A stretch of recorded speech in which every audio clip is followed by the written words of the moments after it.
आता बघा, मी तुमच्या समोर क्रांतिकारक शिवराय सांगणार आहे. शिवाजी महाराजांची कृषी क्रांती, शिवाजी महाराजांची त्यातून निर्माण झालेली अर्थक्रांती, त्या अर्थक्रांतीतून शिवाजी महाराजांनी निर्माण केलेली सामाजिक क्रांती आणि सामाजिक क्रांतीमुळे निर्माण झालेली राष्ट्रक्रांती आणि राष्ट्रक्रांती यशस्वी करण्यासाठी शिवाजी महाराजांनी केलेली युद्धक्रांती आणि या सगळ्यानंतर शिवाजी महाराजांनी केलेली सांस्कृतिक क्रांती. आता बघा, पहिली क्रांती कृषी क्रांती. तुम्हाला मी मगाशी सांगितलं की शहाजीराजांची सर्व जहागीर उद्ध्वस्त झालेली आहे, शेती पडीक पडलेली आहे. आणि अशा वेळेस शिवाजी महाराजांनी 15 वर्षाचे शिवबा आहेत. पहिलं पत्र आहे, लक्षात ठेवा, फार मजेशीर गोष्ट आहे. 1615 साली शिवाजीराजांचं शिक्क्याचं पहिलं पत्र आहे. आणि मजा सांगतो, शहाजीराजांचा शिक्का पर्शियनमध्ये आहे, जिजाबाईंचा शिक्का पर्शियनमध्ये आहे, दादोजी कोंडेवांचा शिक्का पर्शियनमध्ये आहे.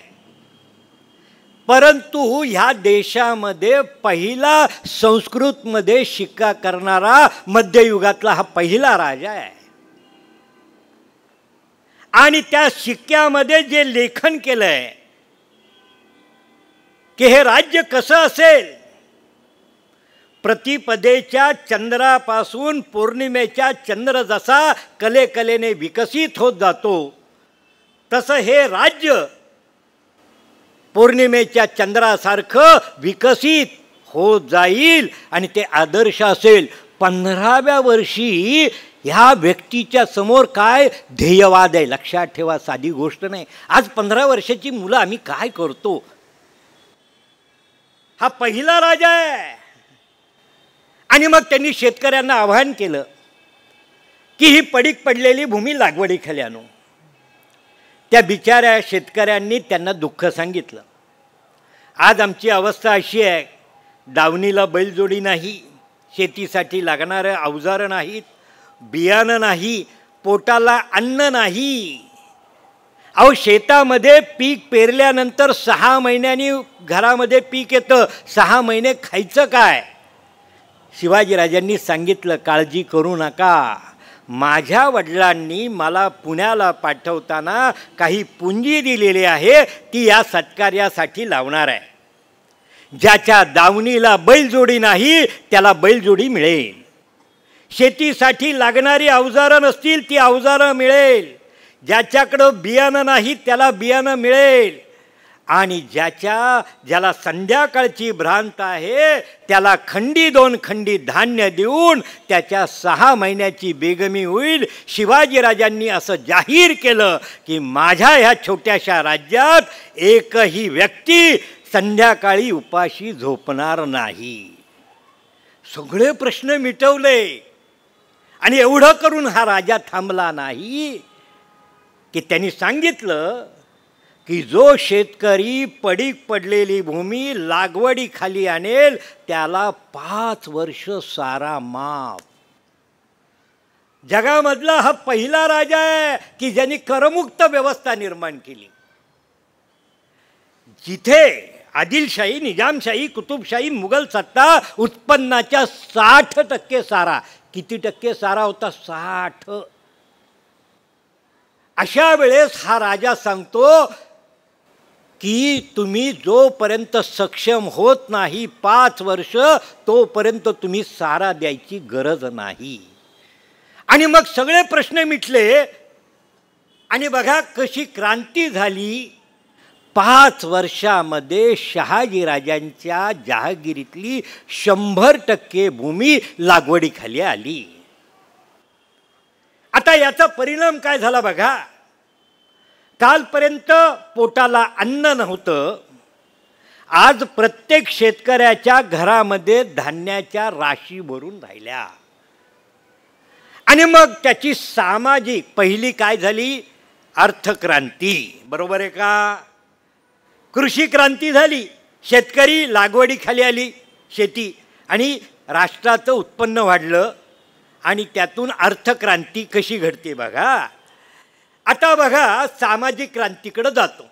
कालपर्यंत बघा, ज्या पुण्यामध्ये ह्या मुंबईमध्ये 1000 एकर जमीन होती. मी काय सांगतो, अगदी तुम्ही सगळे बुद्धिवादी आहे म्हणून हा खेळ चालला आहे बरं का, कारण की तुम्हाला समजतं आहे, तुम्ही अभ्यासक आहात, आत्तापर्यंत शिवचरित्राचा अनेक वेळा अभ्यास केला म्हणून ही वैचारिक मांडणी करतो आहे. आता बघा, इथं असलेला आदिलशाह, कुतुबशाह, निजामशाह, मुघलशाह या मुंबईमध्ये शेतकऱ्याच्या उत्पन्नाच्या 60% गोळा करत होता. त्याचा परिणाम शेतकऱ्यांनी शेती करायचं सोडून दिलं. आपल्याकडं हे सगळं मी पुराव्याने म्हणतोय. मग ॲबेकरे असेल, बर्नी असेल, कॉस्मॉदी गार्द असेल, डॉक्टर फ्रायर असेल, यांनी जे लिहून ठेवलं आहे त्याचा आधार घेतोय. आमच्या इतिहासकारांव्यतिरिक्त युरोपियन इतिहासकारांनी त्या काळात जे लिहून ठेवलं आहे त्या आधारे ही इतिहासाची मांडणी करतोय. आणि मग काय परिणाम होत होता की 1000 एकर जमिनीपैकी फक्त 400 एकर जमीन लागवडीखाली त्यांच्याकडे होती.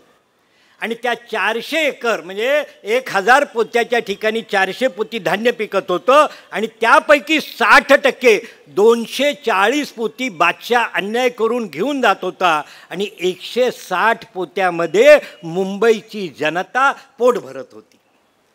शिवाजीराजांनी ही जी क्रांती केली त्याचा परिणाम त्याच मुंबईमध्ये 400 एकराच्या ठिकाणी 100% म्हणजे 1000 एकर जमीन लागवडीखाली आली.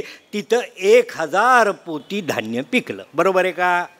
240च्या ठिकाणी 1000 पोती धान्य पिकलं. आणि 6व्या वर्षी शिवाजीराजांनी सांगितलं की आपल्या धर्मनीतीमध्ये सांगितलं राजाची 4 प्रमुख कर्तव्य आहेत. राजाचं पहिलं कर्तव्य की राजाने प्रजेला आपलं पुत्र मानायचं आणि पुत्रवत आपल्या प्रजेचा सांभाळ करायचा. राजाचं दुसरं कर्तव्य की राजाने परचक्रापासून आपल्या भूमीचं, आपल्या संस्कृतीचं आणि आपल्या समाजाचं रक्षण करायचं. राजाचं दुसरं. राजाचं तिसरं कर्तव्य राजाने प्रजेला प्रशासन द्यावं. आणि राजाचं प्रमुख चौथं कर्तव्य की आपल्या राज्यामध्ये कोणी कुणावर अन्याय केला तर अन्याय करणाऱ्याला शासन करणं आणि ज्याच्यावर अन्याय झाला त्याला न्याय देणं, ही राजाची 4 प्रमुख कर्तव्ये. म्हणून राजाला विष्णूचा अवतार मानलेला आहे. आणि प्रजेची 2 महत्त्वाची कर्तव्य मानली आहेत.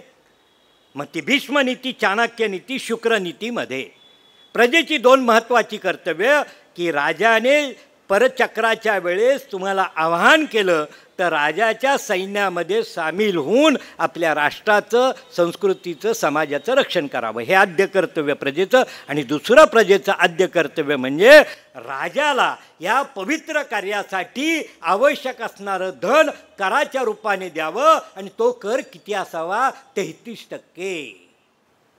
इथला बादशाह 60% गोळा करतो. आणि शिवाजी महाराजांनी 6व्या वर्षी सांगितलं की आता मला फक्त 33% द्या. आता बघा 1000 पोत्यातली फक्त 33% निम्मा कर, तरी देखील शिवाजी महाराजांच्या खजिन्यात 330 पोती जमा झाले. बादशाच्या खजिन्यात 240, शिवाजी महाराजांच्या खजिन्यात 330. आणि इथली जनता 160 पोत्यामध्ये पोट भरत होती. त्याच जनतेकडं 670 पोती धान्य शिल्लक राहिलं. क्रांती कशाला म्हणतात बघा? 670 पोती धान्य. आणि मग बघा सामाजिक क्रांती कशी होते.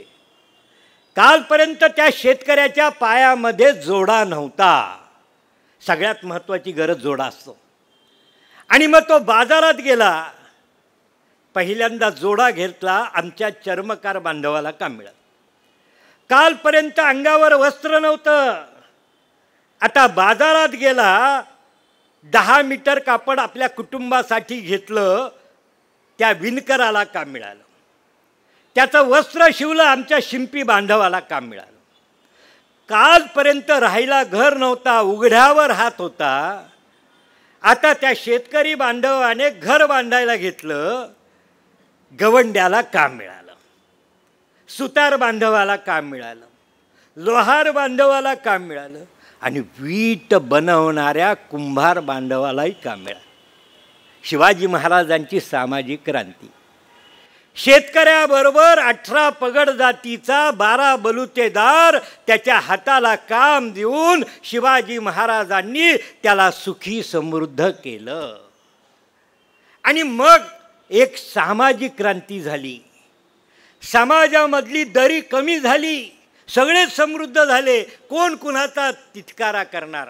अहो, इथं नोकरीचा प्रश्न आहे, भाकरीची प्रश्न आहे. भाकरीचा प्रश्न सोडवला, सामाजिक क्रांती आली, सर्व समाज जवळ आला आणि समाजाच्या मनात पहिला विचार आला. याला म्हणतात राष्ट्रवाद.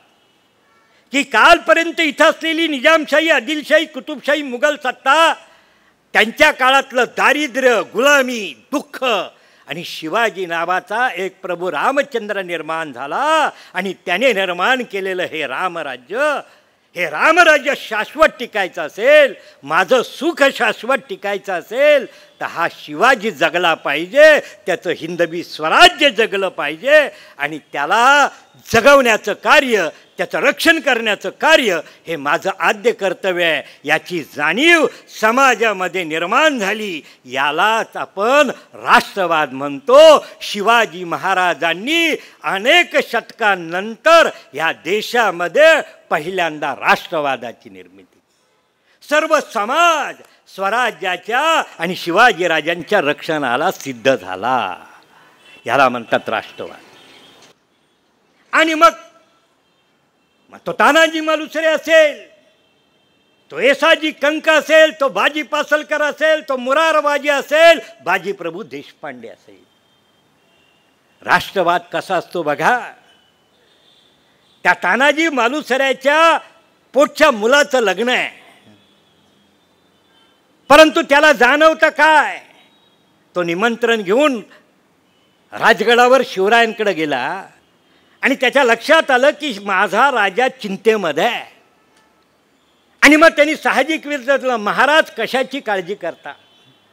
आणि मग शिवबांनी सांगितलं, आग्र्यावरून सुटून आलो, मुघलांना 23 किल्ले दिले, त्यामध्ये कोंढाणा आहे आणि जोपर्यंत कोंढाणा शत्रूच्या ताब्यात आहे तोपर्यंत स्वराज्याचं रक्षण कसं होणार?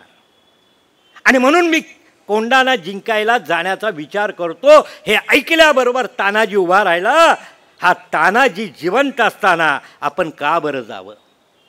आणि मग शिवाजीराजांनी समजावून सांगण्याचा प्रयत्न केला, तुमच्या पोटच्या मुलाचं रायबाचं लग्न आहे. आणि मग शिवबा काय, तानाजी काय म्हटला, आधी लगीन कोंढाण्याचं मग माझ्या रायबाचं. वाक्य किती सोपं आहे, पण त्याच्यात एका राष्ट्राचं तत्त्वज्ञान आहे. ज्या वेळेस एखाद्या राष्ट्रातला सामान्यातला सामान्य व्यक्ती आपल्या कुटुंबाचं सर्वोच्च कार्य बाजूला सारून राष्ट्रकार्यासाठी बाहेर पडतो, त्या राष्ट्राला, त्या समाजाला जगातली कोणतीही शक्ती पराभूत करू शकत नाही. हे तत्वज्ञान तानाजी मालुसऱ्यांचं वाक्य हे एका महान राष्ट्राचं तत्वज्ञान आहे.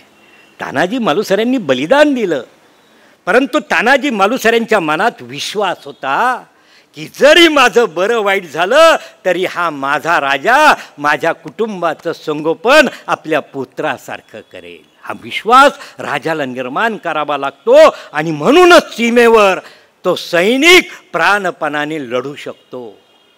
हे राष्ट्र माझ्या कुटुंबाचं रक्षण करेल हा विश्वास सैनिकाच्या मनात निर्माण करावा लागतो. तो शिवरायांनी निर्माण केला होता. तो बाजीप्रभूचं तत्वज्ञान काय बघा, की ज्या वेळेस पन्हाळ्यावरून विशाळगडाकडे शिवराय निघालेले आहेत, शत्रूला बातमी लागली शत्रूची प्रचंड संख्या आहे, आणि अशा वेळेस शिवबांनी विचार केला की त्या घोडखिंडीच्या ठिकाणी आपण शत्रूशी सहजरित्या कमी सैन्यानिशी संघर्ष करू शकतो. आणि म्हणून ते सिद्ध झाले. आणि त्याच वेळेस बाजीप्रभू पुढे आला. तो महाराजांना म्हणाला की महाराज एक विनंती आहे. महाराज म्हटले काय बोलताय बाजी? महाराज माझी एक विनंती आहे की ह्या घोडखिंडीच्या ठिकाणी 200-300 मावळ्यांनिशी मी शत्रूला रोखून ठेवतो, आपण काही सैन्य घेऊन विशाळगडाकडे जा आणि विशाळगडावरून आपण सुखरूप पोहोचल्याचे तोफेचे आवाज करा, तोपर्यंत मी आणि माझे सहकारी शत्रूला इथे रोखून ठेवतो. हे ऐकल्यावर शिवाजी राजे हसले आणि ते म्हटले, का बरं असं? तुम्हाला शत्रूशी लढायला सोडून मी निघून जावं एवढा मी स्वार्थी आहे का? काय आपण ओळख केली माझी? हे कदापि शक्य नाही. आपण सगळ्यांनी मिळून इथं शत्रूशी संघर्ष करायचा आहे. ऐका. आणि मग बाजीप्रभूंनी निर्धाराचं शपथ घातली आहे शिवबांना. बाजीप्रभू काय म्हणतात? महाराज तुम्हाला जावंच लागेल, आण आहे माझी. महाराज तुम्ही जगलात तर हे राष्ट्र जगणार आहे. महाराज तुम्ही जगलात तर हा धर्म जगणार आहे. महाराज तुम्ही जगलात तर हा समाज जगणार आहे. आम्हासारखे लाख गेले तरी बेहतर. महाराज तुम्हासारखा लाखाचा पोशिंदा जगला. भावांनो, काय तत्वज्ञान आहे. शिवाजी महाराजांविषयी बोलताना मला नेहमी वाटतं, मी नेहमी त्यांची तुलना परिसाशी करतो. परिसाच्या स्पर्शाने लोखंडाचं सोनं होतं आणि शिवाजी रूपी परिसाच्या स्पर्शाने सामान्यातल्या सामान्य माणूस असामान्य झाला आहे. हे शिवाजी महाराजांचं मोठेपण आहे. शिवाजी महाराज हा परिस आहे. त्याचा स्पर्श झाला तर तुमचं आमचं आज सोनं होतं आहे. लक्षात ठेवा. शिवाजी राजांचा एकही गुण एखाद्या तरुणाने गेला तर त्याचं आयुष्य घडून जात आहे. एवढी महानता शिवाजी महाराजांच्या विचारात आहे. तो मोरारबाजी बघा, ज्या वेळेस त्या पुरंदरावरून खाली आला, शेवटचा लढा होता आणि त्याचा पराक्रम बघितल्यानंतर तो दिलेर खान अवाक झाला आणि तो त्याला काय म्हणाला, आजवर शेकडो योद्धे बघितले पण तुझ्यासारखा पराक्रमी योद्धा बघितला नाही. परंतु हे सगळं व्यर्थ आहे. आमच्या ह्या प्रचंड सामर्थ्यापुढे तुला मारावंच लागणार आहे. आणि म्हणून मी काय सांगतो ते ऐक. त्या भिकारी शिवाजीची सोडून दे साथ, माझ्या बादशाच्या सेवेत आहे, तुला जहागीर मिळून देतो. हे ऐकल्याबरोबर मोरारबाजी पेटून उठला. अरे हा राष्ट्रासाठी जगणारा वीर आहे. दोन्ही हातात दानपट्टे घेऊन त्या दिलेर खानावर धावून गेला. शेकडो लोकांनी वेढलं आणि एक एक क्षणी मोरारबाजीचं शिर शरीरापासून वेगळं झालं. परंतु जगाच्या इतिहास एक नवा इतिहास घडला. शिरावातून शरीर लढलं, इतिहासाने घडलं. हे याला म्हणतात शिवचरित्र. शिवचरित्र ज्यावेळेस तुम्ही वाचता ना, असे शेकडो प्रसंग आहेत. त्याने हे शिवचरित्र साकार झालं. याचं स्मरण शिवाजी राजांना त्या राज्याभिषेकाच्या प्रसंगी होत आहे बघा एकेका. आणि अशी ही राज्यक्रांती, याला मी म्हणतो, ज्याला राष्ट्रवाद म्हणतात. आणि आता शिवाजी महाराजांचा संघर्ष कुणाशी होता? मग एका बाजूला आदिलशाही, निजामशाही, कुतुबशाही, प्रचंड सैन्य, लाखोचं सैन्य, युद्ध साहित्य आहे, दारुगोळा आहे, शस्त्रास्त्र आहे, मनुष्यबळ आहे. आणि इकडं विषम लढा. आणि असा लढा यशस्वी करायचा आहे. आणि मग शिवाजी महाराज अभ्यास करतात. बाबांनो, हा मनुष्य अभ्यास करतोय. आयुष्यभर त्या व्यक्तीने अभ्यास केला आणि म्हणून त्यांना यश मिळालं आहे. आणि मग शिवाजी राजांनी अभ्यास केला. आमची भारताची परंपरागत युद्धनीती, शत्रूने आव्हान दिल्यानंतर त्याच्याशी लढणं हे आपलं कर्तव्य आहे, ही भावना. आणि मग का बरं आम्ही हजारो वर्ष, शेकडो वर्ष पराभूत झालो? एका बाजूला लाखांच्या रानटी लोकांच्या टोळ्या आणि इथं हजारो लोक त्यांच्याशी लढायला जात होते. कारण की आम्ही विभागलेलो होतो, आमची छोटी छोटी राज्य होती. आणि मग प्रत्येक राजा शत्रूने आव्हान दिलं म्हणून लढायला जायचा, पराभूत व्हायचा, मारले जायचे आणि हा राष्ट्र गुलामीकडे गेला. याचा सगळा अभ्यास शिवाजी राजांनी केला. आणि मग अशी युद्धनीती विकसित केली पाहिजे की कितीही सामर्थ्य असो आपण विजयी होता आलं पाहिजे. आणि यालाच आम्ही गोरिला वॉरफेअर म्हणतो, ज्याला गनिमी कावा म्हणतात. कमीत कमी सैन्य, कमीत कमी साधन सामुग्री, कमीत कमी पैसा असताना विजय मिळवणं, यालाच आम्ही गनिमी कावा म्हणतो. पण हा गनिमी कावा करण्यासाठी शिवाजी महाराजांनी पहिल्यांदा काय केलं तर समाजाला भयमुक्त केलं. फार मोठं काम आहे, अवघड, सगळ्यात अवघड काम आहे भयमुक्त.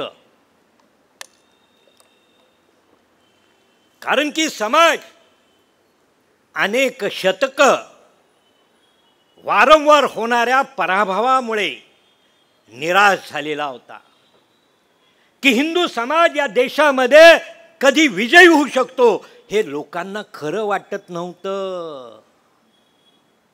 आणि म्हणून शिवाजी महाराजांनी विजयाचा मार्ग दाखवला. लक्षात ठेवा, संघर्ष करायचा विजयासाठी आणि लढणं हे आपलं कर्तव्य आहे.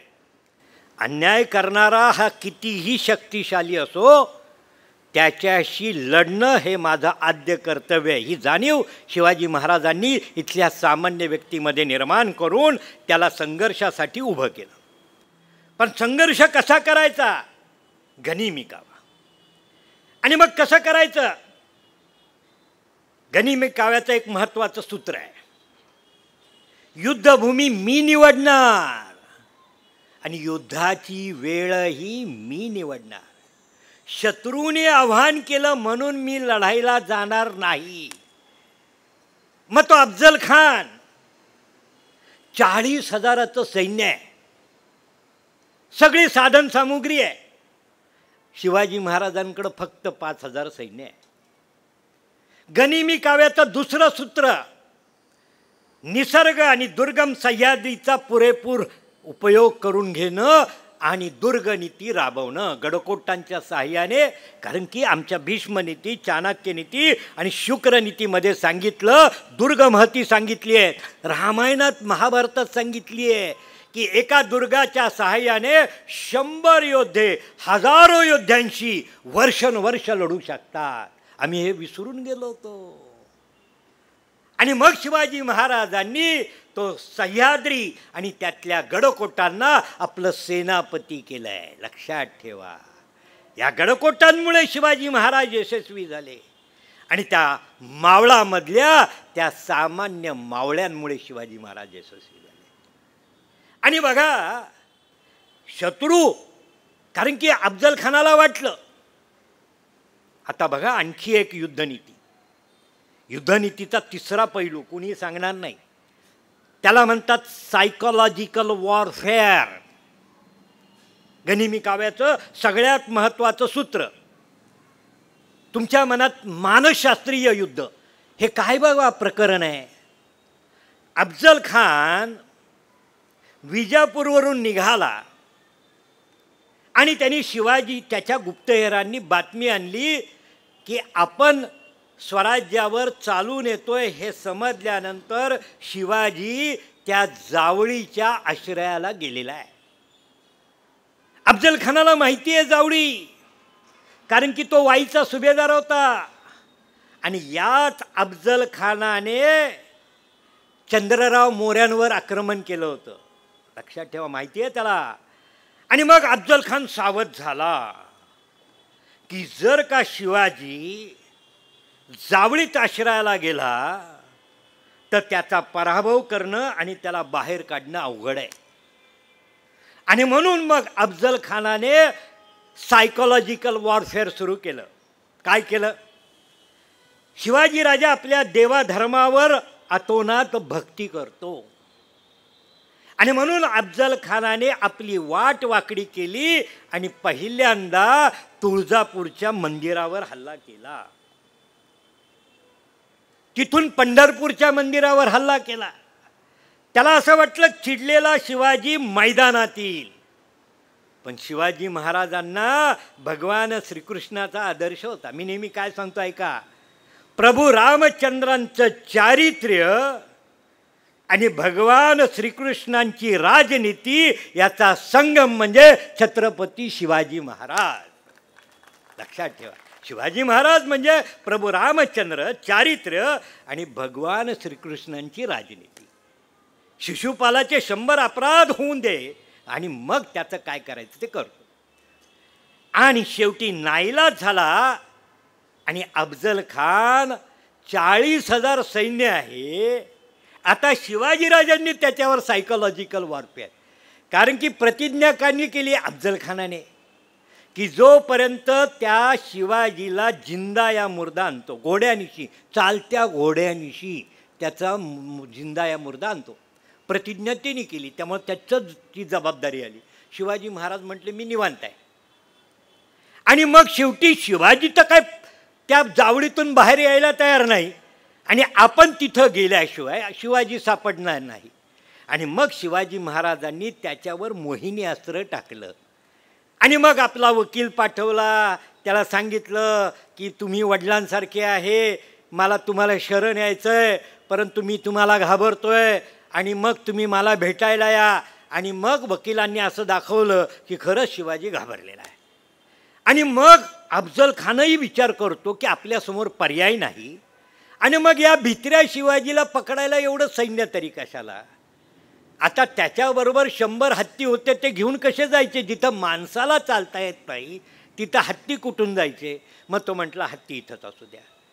तोफा आहेत, तोफ्या कशा घेऊन जायच्या, तोफाही इथं असू द्या. उंट आहेत, उंटही तिथं कसे घ्यायचे, उंटही असू द्या. आणि मग विचार केला 40,000 सैन्य कशाला, घोडदळ 20,000 आहे, ते तरी कसं न्यायचं, तेही इथंच असू द्या. आता बघा निम्म युद्ध जिंकलं की हो. तो आदिलशाह शिव्या देत होता, हरामखोला तुला 40,000 सैन्य दिलं आणि तिथं तू 20,000 घेऊन गेला. हत्ती नाही, घोडे नाही, तोफा नाही, घोडेस्वार नाही. आणि मग तू तिथं गेला 10,000. आता शिवाजीकडं 5,000, त्याच्याकडं 10,000, समान आलं. बरोबर आहे की नाही. याला म्हणतात बुद्धिचातुर्य. आणि मग बरोबर अजून किती अभ्यास करायचा, डोकं फुटायची पाळी येईल आपली. आता बघा जो तह ठरला त्या तहात काय ठरलंय की शिवाजीने आपल्याबरोबर 1 अंगरक्षक, 5 अंगरक्षक उप. आता बघा शिवाजी महाराज त्या अंगरक्षकाचा अभ्यास करतात की अफजल खानाचा अंगरक्षक कोण आहे, बडा सय्यद.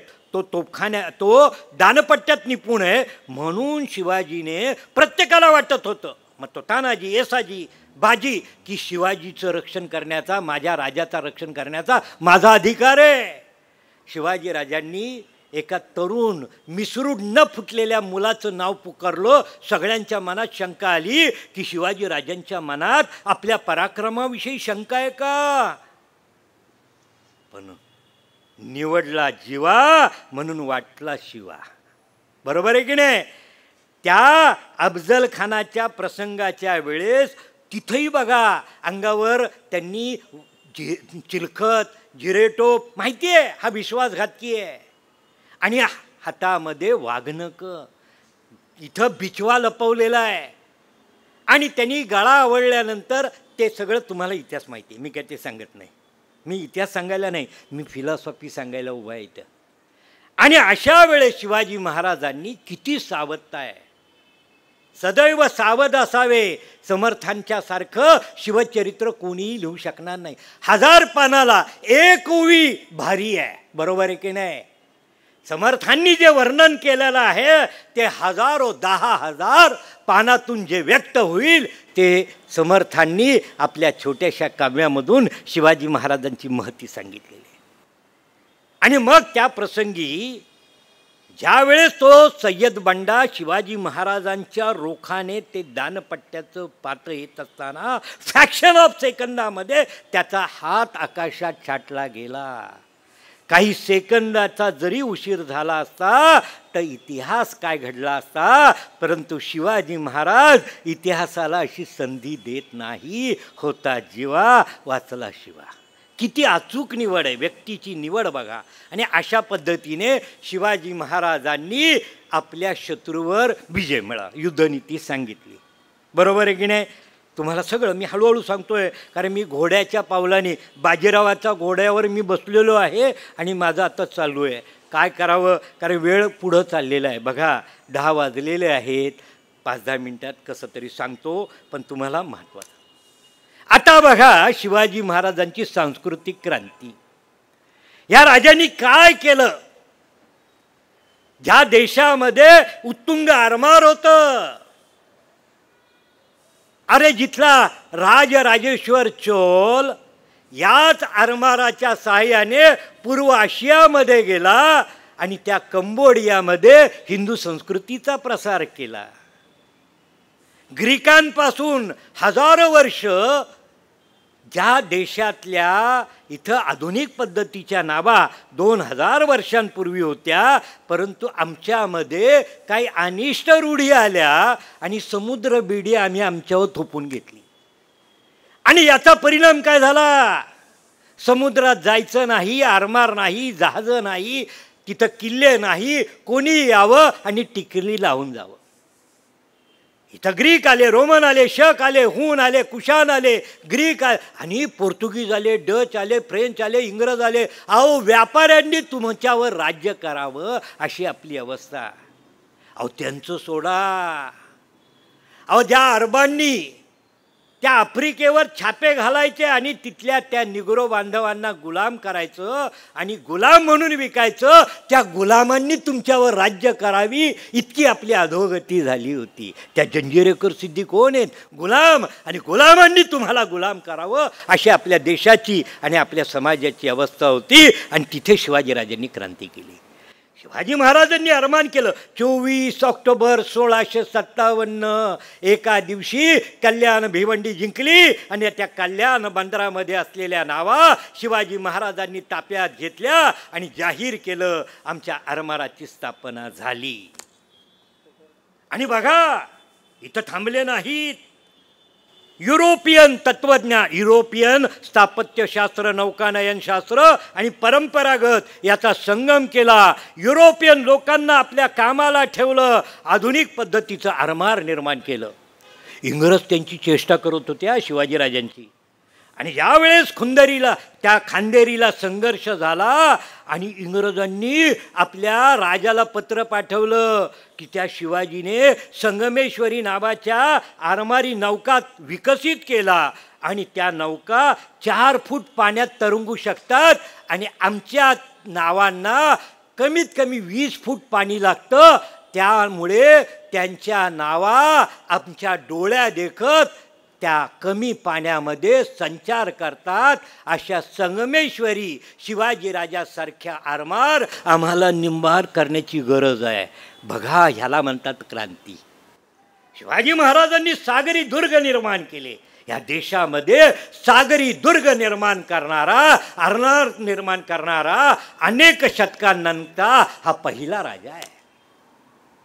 शिवाजी महाराजांनी धार्मिक राज्यक्रांती केली.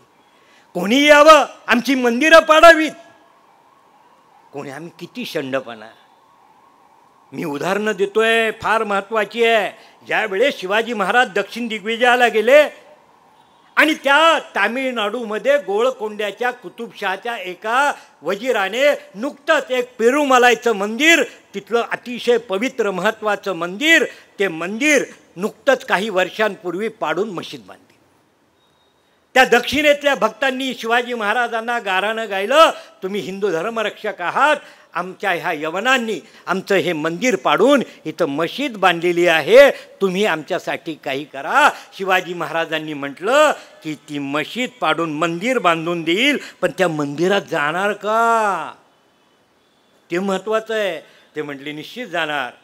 शिवाजी महाराजांनी सांगितलं शत्रूला, तुम्हाला मशिदी बांधायला शेकडो भूमी आहे, हजारो एकर भूमी असताना आमची मंदिरं पाडून तुम्हाला मशिदी का बांधाव्या लागतात? आणि जर असं घडणार असेल तर तुमच्या मशिदी पाडून मी मंदिर बांधू शकतो. शिवाजी महाराजांनी दक्षिण दिग्विजयाच्या वेळेस पेरुमलाईच्या मंदिरावर बांधलेली मशीद पाडून पुन्हा मंदिर बांधलं. कर्नाटकमध्ये कुर्ग डिस्ट्रिक्टमध्ये शोणाचलपती ब्रह्मा, विष्णू आणि महेशाचं मंदिर होतं, ते मंदिर पाडून मशीद बांधलेली होती. आदिलशाहीने नुकतीच होती, जखम ताजी होती. लोकांनी दुःख सांगितलं. शिवाजी महाराजांनी तिथं मंदिर बांधलं आणि गोव्यामध्ये सप्तकोटेश्वर पोर्तुगीजांनी उद्ध्वस्त केलं शिवाजी महाराजांनी. ह्याला प्रतिकात्मक आहे, लक्षात ठेवा. शिवाजी महाराजांचं ध्येय हे नव्हतं, कारण की त्यांना सुदृढ हिंदू समाज करायचा आणि एकदा का हिंदू समाज सुदृढ झाला की त्याचं मंदिर पाडण्याची कुणाची हिंमत होणार आहे, लक्षात ठेवा. आणि अशा पद्धतीने परधर्म आमचा धर्म आमच्यावर लादण्याचा प्रयत्न केला तर त्या स्वधर्मात येण्याचा मार्ग नेतोजी पालकर आणि बजाबा निंबाळकरला आपल्या मेव्हण्याला परत स्वधर्मात घेतलं. पण आता प्रश्न असा आहे, स्वधर्मात आल्यानंतर समाजातलं धर्मातलं स्थान काय? आजही कठीण आहे. मी तुम्हाला सांगतो, शक्य आहे का तुम्हाला प्रत्येकाने आपल्या मनाशी विचारावं. अशा वेळेस शिवाजीराजाने आपली मुलगी द्यावी हो त्याच्या मुलाला, त्याला प्रतिष्ठा प्राप्त करून दिली. आणि नेतोजीला मुलगा नव्हता म्हणून त्याच्या पुतण्याला आपली मुलगी देऊन स्वधर्मातलं त्याचं स्थान निर्माण केलं. एवढा मोठा तो धर्मसुधारक होता. स्वधर्म रक्षक आहे पण तो धर्म सुधारकही आहे, लक्षात ठेवा. भाषा शुद्धी केली, त्यासाठी राज्य व्यवहार कोश केला. तुम्हाला माहीत नसेल, आम्ही ज्यांना म्हणतो ना, यांचं नाव फडणीस आहे, यांचं नाव गडकरी आहे, यांचं नाव सबनीस आहे, यांचं नाव चिटणीस आहे, यांचं नाव पेशवा आहे, यांचं नाव हशबनीस आहे. ही नावं आपली आहेत का? सगळी पर्शियनच. आपल्या कोणालाच माहीत नाही आहेत. सगळ्या ब्राह्मणांनी ही नावं घेतली आहेत. शिवाजी महाराजांनी त्याला प्रतिशब्द दिले, ती भाषा क्रांती केली. आणि अशा पद्धतीने शिवाजी महाराजांनी ही महान क्रांती केली. आणि आता शेवटची सांगतोय, हा लढा कशासाठी होता? फार 5 मिनटं घेणार आहे, चालेल ना हो? तुमची परवानगी आहे ना? हां हां. आता बघा, हा लढा कशासाठी होता? हा लढा नीती अनिती, धर्म अधर्म, न्याय अन्यायाचा लढा होता. आणि एक छोटीशी गोष्ट सांगतो. पुण्याजवळ पिंपरी नावाचं गाव आहे, तुम्हाला माहिती असेल. त्या पिंपरीमध्ये महात्मा फुले कॉलेज आहे. त्या महात्मा फुले कॉलेजमध्ये 19 फेब्रुवारी 2014 शिवजयंतीच्या निमित्ताने मला व्याख्यानाला बोलवलं. इंजिनिअरिंग, सायन्स, आर्ट्स सगळ्या प्रकारचं 2200 विद्यार्थी समोर होते, कॉलेजचे तरुण. आणि मी शिवाजी महाराजांचं हे महान तत्त्वज्ञान सांगत होतो. आणि सहज सांगत असताना मी तिथं सांगितलं की शिवाजी महाराजांचा लढा अन्यायाविरुद्ध, अधर्माविरुद्ध आणि अनितीविरुद्ध आहे. हे ऐकल्याबरोबर त्या 2000 तरुणांमधल्या एका तरुणाचा हात वरती गेला. मला खरं सांगू का, प्रश्न विचारणारे तरुण अतिशय आवडतात. कारण की माझ्या गुरूंनी मला एक पहिला धडा काय दिला की बाबा रे, तुला उत्तरं सापडतील ना सापडतील, चांगले प्रश्न शोधत राहा. प्रश्न ज्ञानाकडं घेऊन जातात, लक्षात ठेवा. जिज्ञासा निर्माण होते आणि जिज्ञासेतून तुम्हाला ज्ञान प्राप्त होतं. आता त्या तरुणाला विचारलं की बाबा रे, तुझ्या मनात काही शंका आहे का? तो म्हटलं, सर तुम्ही जे काही सांगता ते मला तितकंसं पटत नाही. मग म्हटलं, म्हणणं म्हणजे तुझं म्हणणं तरी काय? ऐका, तुमच्या कानात प्राण अडकून ऐका. त्या तरुणाने काय सांगितलं की तुम्ही जे मला नीती अनिती, धर्म अधर्म, न्याय अन्यायाचा लढा होता, म्हणजे शिवाजी महाराजांचे शत्रू हे अधर्मी, अन्यायी, अत्याचारी होते, हे मत मला तितकंसं मान्य नाही. मी म्हटलं म्हणजे काय? अहो, शिवाजी महाराज धर्माने जसा वागणारा होता तसेच ते होते. आता बघा, त्यांनी जे सांगितलेलं फार महत्त्वाचं आहे. तो म्हटला, शिवाजी राजा एक स्वतःचं राज्य, ज्याला हिंदवी स्वराज्य म्हणतात, ते राज्य स्थापन करतात, त्या राज्याचा विस्तार करतात आणि तो विस्तार करण्यासाठी कधी आदिलशाही कधी मुघल सत्तेवर आक्रमण करतात. होय का नाही? हो म्हटलं, बरोबर आहे. शिवाजीराजाच्या आक्रमणापासून आपल्या मुघल साम्राज्याचं रक्षण करणं हे औरंगजेबाचं कर्तव्य आहे आणि त्या कर्तव्यातून तो शिवाजी महाराजांशी लढतोय. मग तोही आपलं कर्तव्य करतोय, शिवाजीराजाही आपलं कर्तव्य करतोय. तो राजकीय लढा आहे. त्या लढ्याला नीती अनिती असं का बरं म्हणतात? शिवाजीराजा जेवढा धर्माने वागतोय तसाच औरंगजेबही आपल्या धर्माने वागणार आहे आणि म्हणून ते तत्त्वज्ञान मला मान्य नाही. ऐका, तुमच्या मनात व्हायरस शिरला की नाही?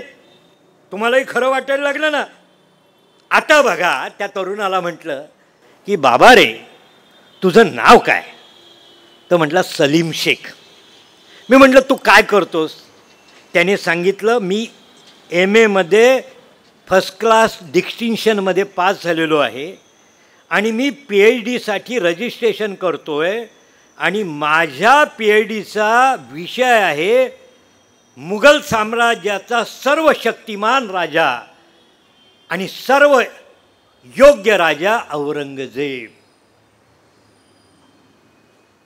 मी म्हटलं बाबा रे, तू प्रचंड अभ्यास केलेला आहे, माझ्या 3 प्रश्नाची उत्तरं तू देशील का? म्हटलं तुझ्याशी संबंधित आहे, औरंगजेबाशी संबंधित आहे. तो म्हटलं जरूर दे. म्हटलं तू कुराणचा अभ्यास केला का? हो म्हटलं मला कुराण मुखोद्गत आहे. मी म्हटलं की माझा पहिला प्रश्न तुला की या औरंगजेबाने आपल्याला राज्य मिळवण्यासाठी आपल्या जन्मदात्या बापाला म्हणजे शहाजहानला कैद करून मरेपर्यंत तुरुंगात टाकलं, ही गोष्ट खरी का? त्याच्या डोक्यावर आठ्या आल्या. पण काय करणार? म्हटलं माझं चुकलं तर समजावून बाबा, कारण माझं ज्ञान कमी आहे, तुझ्या इतकं नाही आहे. पण त्याला सांगावं लागलं की होय ही गोष्ट खरी आहे. आता म्हटलं शिवाजीराजांचा विचार करू की ज्या वेळेस दक्षिणेमध्ये बाजी घोरपडे आणि अफजल खानाने अचानक शहाजीराजांवर हल्ला करून त्यांना कैद केलं आणि विश्वासघाताने बिजापूरला आणलं. ही गोष्ट शिवबांना समजली की आपल्या वडिलांना शत्रूने कैद केलेलं आहे. अशा वेळेस एक पुत्र म्हणून आपल्या वडिलांची सुटका करणं हे आपलं आद्य कर्तव्य आहे आणि म्हणून शिवाजीराजांनी आदिलशाहशी तह केला आणि आपलं रक्त सांडून मिळवलेला प्रदेश आणि किल्ले आपल्या वडिलांच्या सुटकेसाठी शत्रूला देऊन आपल्या वडिलांची सुटका केली. आता त्या तरुणाला म्हटलं की एक पुत्र औरंगजेब जो आपल्या वडिलांना कैदेत टाकून त्याचं राज्य हिरावून घेतो आणि दुसरा पुत्र शिवाजी आपल्या वडिलांच्या सुटकेसाठी आपलं राज्य शत्रूला देतो आणि वडिलांची सुटका करतो. आपल्या कुराणच्या दृष्टीने आदर्श पुत्र कोण? आता तो आणखी धर्मसंकटात पडला. जर औरंगजेबाला आदर्श म्हणावं तर कुराण चुकीचं ठरेल. मग तो म्हटला औरंगजेबाला बळी दिलं तरी चालेल, कुराण महत्त्वाचं आहे. आणि त्याने उभं राहून सांगितलं की आमच्या कुराणच्या दृष्टीने औरंगजेब आदर्श कधीही पुत्र ठरू शकत नाही. आमच्या कुराणच्या दृष्टीने आदर्श पुत्र छत्रपती शिवाजी. आता दुसरी गोष्ट, मी त्या मुलाला म्हटलं की याच औरंगजेबाने आपल्याला राज्य मिळवण्यासाठी आपल्या जन्मदात्या आपल्या मोठ्या 3 भावांना दारा, मुराद आणि सुजा या 3ही भावांची निर्घुण हत्या केली आणि हे राज्य मिळवलं. आता इकडे बघा, दुसरा भाऊ शिवाजी ज्यावेळेस शहाजीराजांचं होद्देगिरी इथे घोड्यावरून पडून मृत्यू झाला, शहाजीराजांच्या पश्चात त्यांचा ज्येष्ठ पुत्र, संभाजीराजाची हत्या झाली होती, त्यांचा ज्येष्ठ पुत्र म्हणून शहाजीराजांच्या दक्षिणेतल्या राज्यावर शिवाजीराजाचा पूर्ण अधिकार असताना शिवाजीराजांनी आपला धाकटा सावत्र भाऊ व्यंकोजी याला पुत्र मानून आपल्या अधिकाराचं राज्य आपल्या धाकट्या भावाला बक्षीस दिलं.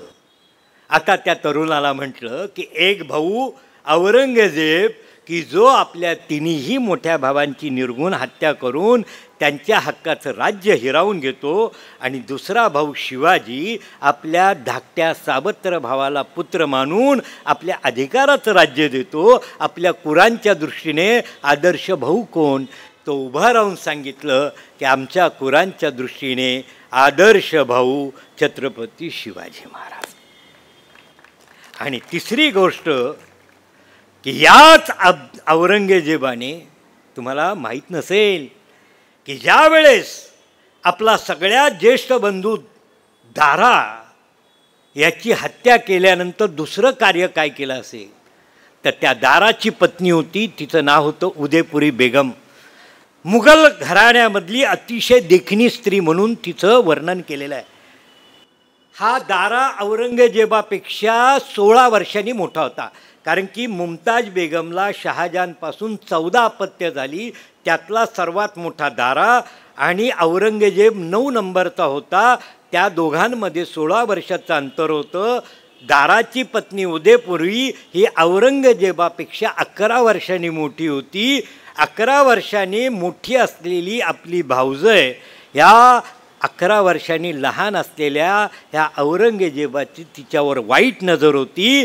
आपल्या भावाची हत्या केल्यानंतर औरंगजेबाने दुसरं काय केलं असेल, 11 वर्षांनी मोठ्या असणाऱ्या आपल्या सख्ख्या भावजयीवर बलात्कार केला, तिला जनानखान्यात थांबलं आणि औरंगजेबाला तिच्यापासून अनेक पुत्र झाले.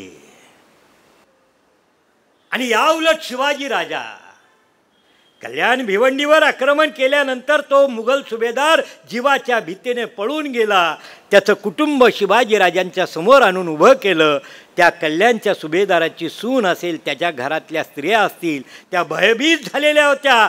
ज्या काळात शत्रूच्या स्त्रियांना इथं गुलाम म्हणून जनावरांसारखं विकलं जात होतं, अशा काळात शिवाजीराजांनी सांगितलं की काळजी करू नका. माझ्या आईने सांगितलं की शिवबा, एका सीतेच्या रक्षणासाठी रामायण घडलेलं आहे आणि एका द्रौपदीसाठी इथं महाभारत घडलेलं आहे. स्त्री आमच्या आमच्या संस्कृतीची अस्मिता आहे. आणि म्हणूनच शिवबांनी त्या बाबाजी भिकाजी गुजर रांजाच्या पाटलाचे दोन्ही हात पाय कलम केले आणि त्या सुभेदाराच्या सुनेला सांगितलं की तू माझी पाठची बहीण आहे. आणि तिची खणा नारळाने साडी चोळी देऊन पाठवणी केली. असा शिवबा कुठे आणि आपल्या भावजेवर बलात्कार करणारा औरंगजेब कुठे? आश्चर्य बघा. आणखी एक छोटी गोष्ट सांगतो, ही त्याच औरंगजेबाची आहे. याच औरंगजेबाने, त्याचा एक भाऊ होता सुजा, त्या सुजाला मुलगा नव्हता. त्या सुजाने आपली मुलगी, औरंगजेबाचा मुलगा मोहम्मद सुलतान सगळ्यात मोठा, त्याला आपला पुत्र मानलं होतं आणि त्याला आपली मुलगी दिली होती. औरंगजेबाने ज्या वेळेस सुजाचा काटा काढायचा त्यावेळेस त्याने आपला थोरला मुलगा मोहम्मद सुलतान याला बोलून घेतलं आणि सांगितलं की मला सुजाचं शीर दे. आता त्याच्यासमोर प्रश्न पडला की ज्याने आपल्याला वडिलांची माया लावली आणि जो आपला सासरा आहे, ज्याने आपल्याला सर्व संपत्ती दिली, त्याचा आपण काटा काढायचा. तो घरी आला, बायकोला सांगितलं की मी मोहिमेवर चाललो आहे. बायकोने विचारलं कुठल्या मोहिमेवर चाललं, कोणत्या तोंडाने सांगणार? तो लपवायला लागला. तिने त्याला शपथ घातली आणि मग त्यांनी सांगितलं की माझ्या बापाने तुझ्या बापाची हत्या करायला मला सांगितलं आहे. तिने त्याच्या पायावर लोटांगण घातलं की ज्याने बापाची माया लावली त्याची हत्या करू नको, तुला महापातक लागेल. आणि त्याच्याकडून वचन घेतलं आणि म्हणून मोहम्मद सुलताननी सुजाला कैद केलं. आणि सुजासारखा दिसणारा एक सैनिक त्याचं शीर बापाला बहाल केलं सोन्याच्या तबकात. औरंगजेब इतका कपटी होता, त्याने आपले गुप्तहेर नेमलेले होते, त्यांनी ही बातमी दिली. म्हणून औरंगजेबाने आपला ज्येष्ठ पुत्र मोहम्मद सुलतान याला विष घालून ठार मारलं. आता सांगा, असा औरंगजेब कुठल्या समाजासाठी आदर्श आहे? कुठल्याही धर्माच्या बांधवांनी सांगावं. जर तुम्ही औरंगजेबाला आपला आदर्श मानणार असाल तर तुमचा समाज विनाशाकडे जाईल. औरंगजेब कुठल्याही धर्माचा, कुठल्याही मानवी समाजासाठी आदर्श नाही. क्रांती कशी घडती बघा. तो सलीम शेख उभा राहिला, त्याच्या डोळ्यात अश्रू आले होते, तो व्यासपीठावर आला, शिवाजी महाराजांची प्रतिमा होती, त्या प्रतिमेला साष्टांग दंडवत घातलं.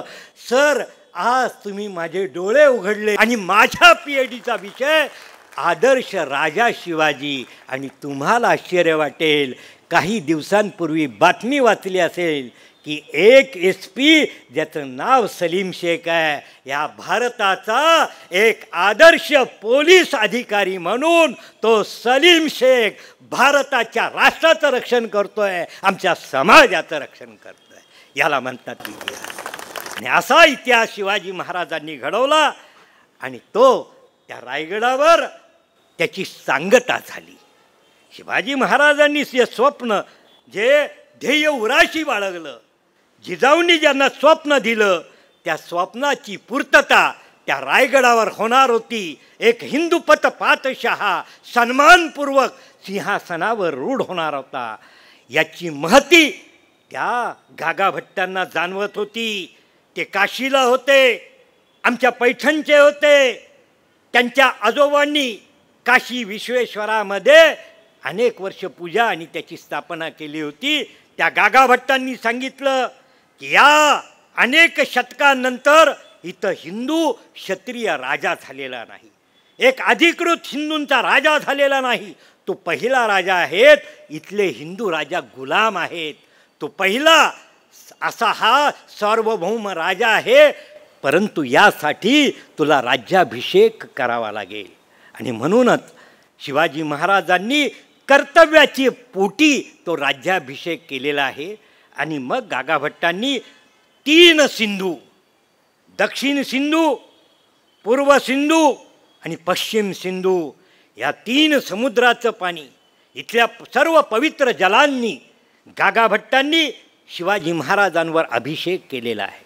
आणि असा तो सार्वभौम राजा, त्यांचा राज्याभिषेक झाला आणि आमच्या देशाला हिंदुपत पातशाही प्राप्त झाली. शिवाजी महाराजांची प्रेरणा केवढी होती. शिवाजी महाराजांच्या पश्चात 27 वर्ष त्या औरंगजेबाशी हा महाराष्ट्र झुंजला.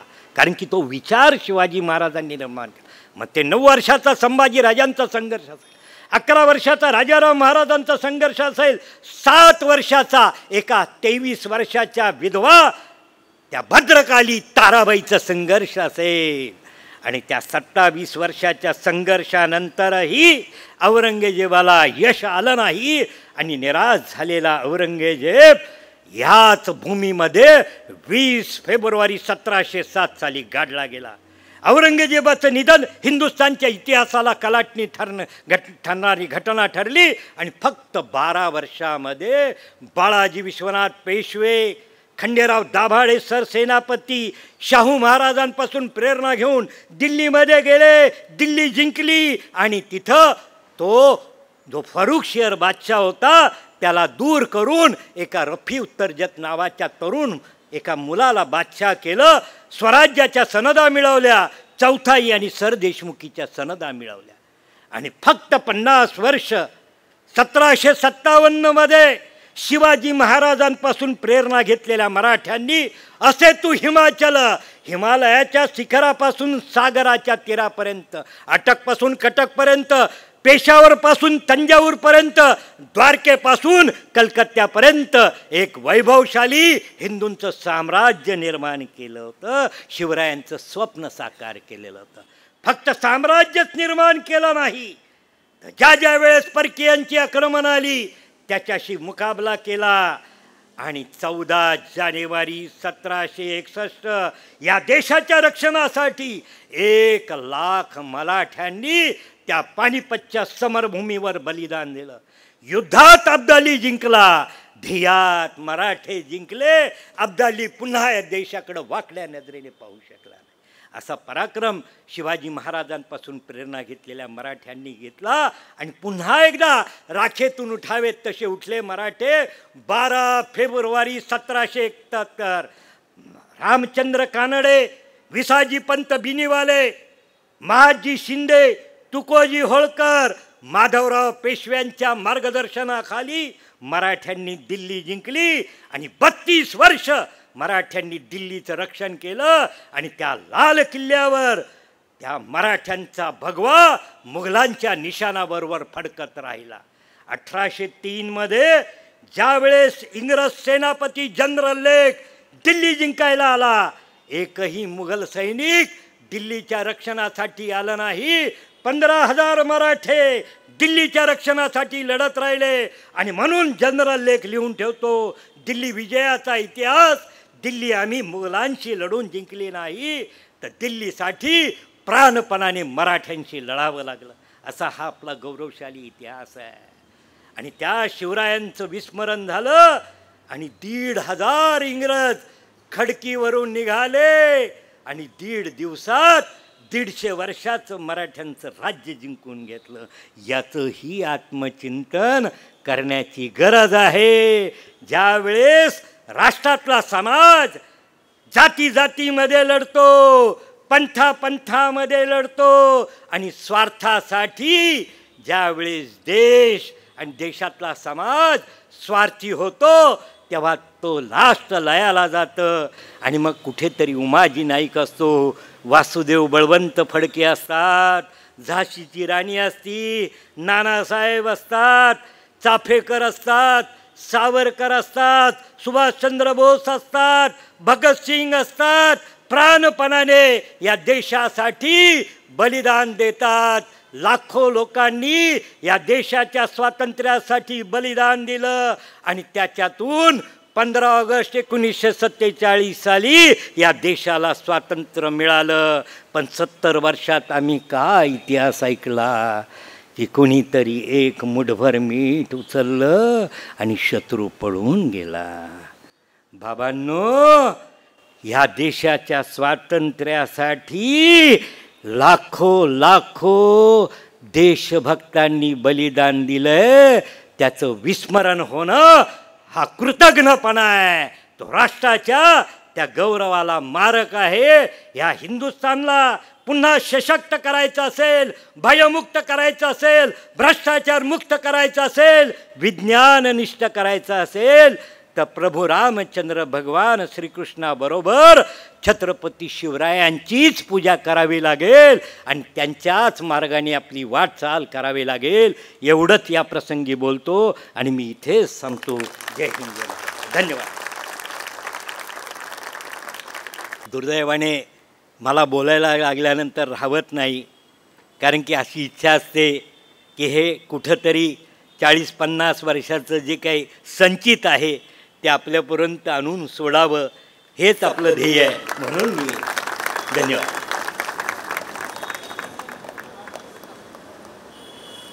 धन्यवाद बलकवडे सर. उद्या दिनांक 29 नोव्हेंबर 2023 रोजी द्वितीय पुष्प गुंफणार आहेत कवी वैभव जोशी आणि त्यांची मुलाखत घेणार आहेत सिनेनाट्य अभिनेत्री आणि निवेदिका समीरा गुजर जोशी. याची सर्व श्रोतृवर्गांनी नोंद घ्यावी. मंडळाचा प्रमुख आर्थिक स्रोत असलेला विवेकानंद स्मृती 2023 हा वाचनीय अंक व्याख्यानमालेच्या शेवटच्या दिवशी मान्यवरांच्या हस्ते प्रकाशित केला जाणार आहे. मंडळाला या अंकाच्या माध्यमातून जाहिरात स्वरूपात आर्थिक मदत करावयाची असल्यास कृपया मंडळाच्या कार्यकर्त्यांशी संपर्क साधावा, ही विनंती. यानंतर मी बलकवडे सरांना विनंती करतो की त्यांनी भाग्यवान श्रोत्याचा क्रमांक निवडावा.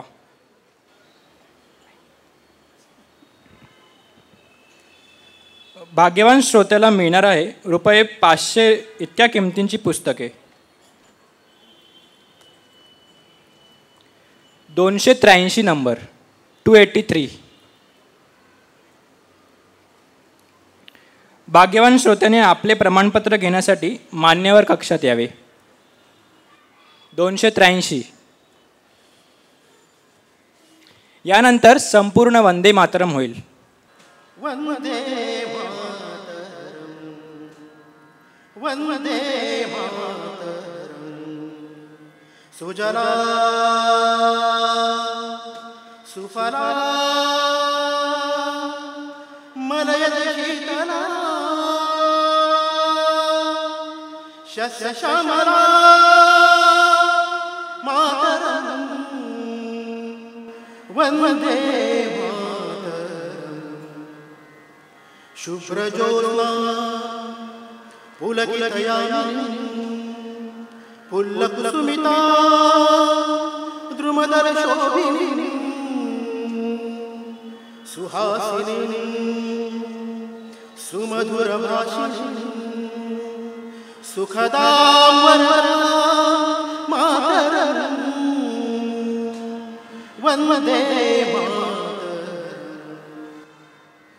कोटि कोटि कंठ कल कल निनाद करारे कोटि कोटि विजय कर करवाले अबला केनोमा एतो बोले बहुबलधारिणी नमामि तारिणी रिपुदलवारिणी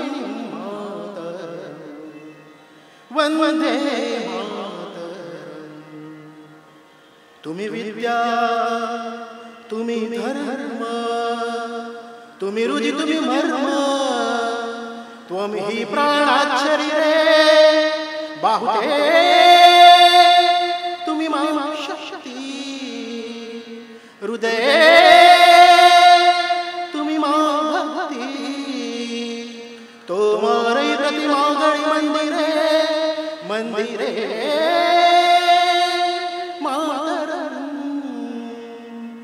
वन्दे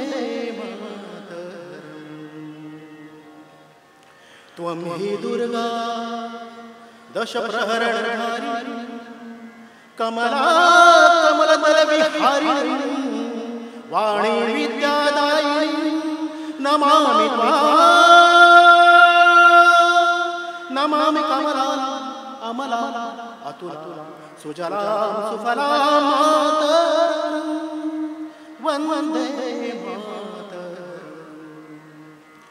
श्यामला सरला सुस्मिता भूषिता